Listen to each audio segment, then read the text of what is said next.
So hello বন্ধুরা, welcome to my new video. তো দেখো আজ আমরা কোথায় চলে আসছি। আজ আসছি একটা আমার বাড়ি থেকে কিছুটা দূরত্বে পাশের গ্রামে একটা খাদানে। বলতে গেলে তোমরা গনগনি তো অবশ্যই দেখেছো, তো গনগনির থেকেও এ কম নয়। বেশ প্রচুর বড় খাদান, ভালো সিনেমাটিক শ্যুট করা যাবে এখানে, ভিডিও শ্যুট করা যাবে, ফটো শ্যুট করা যাবে, সব কিছু করা যাবে এখানে। তো আমরা মাঝে মধ্যে আসি এখানে ঘুরতে, তাই ভাবলাম যে তোমাদেরকেও একটু দেখাই এই জায়গাটা কেমন লাগছে। তো অবশ্যই তোমরা কমেন্টে জানিও যে এই জায়গাটা কেমন লাগছে চারিপাশটা। আমরা মাঝে মধ্যে আসি এখানে ঘুরতে, যখন মন ভালো থাকে না, যখন মনে হয় যে যাই কোথাও ঘুরে আসি, সেই সময় চলে আসি।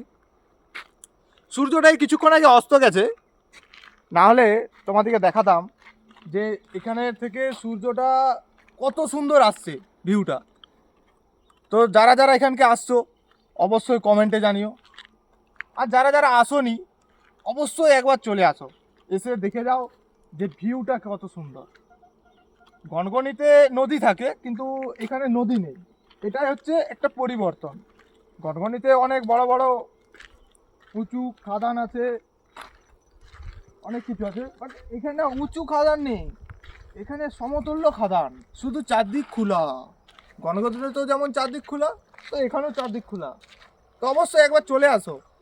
আর এই ভিউটা তোমাদের কেমন লাগলো অবশ্যই তোমরা কিন্তু কমেন্ট করো। আর ভিডিও শেষে সাবস্ক্রাইব করতে ভুলে যেও না, অবশ্যই সাবস্ক্রাইব করে দিও। ভালো ভালো কন্টেন্ট ভিডিও আসতে চলেছে কিছুদিনের মধ্যে, ঠিক আছে? চলো বন্ধুরা, আজ এই পর্যন্তই, দেখা হচ্ছে পরের ভিডিওতে। টাটা।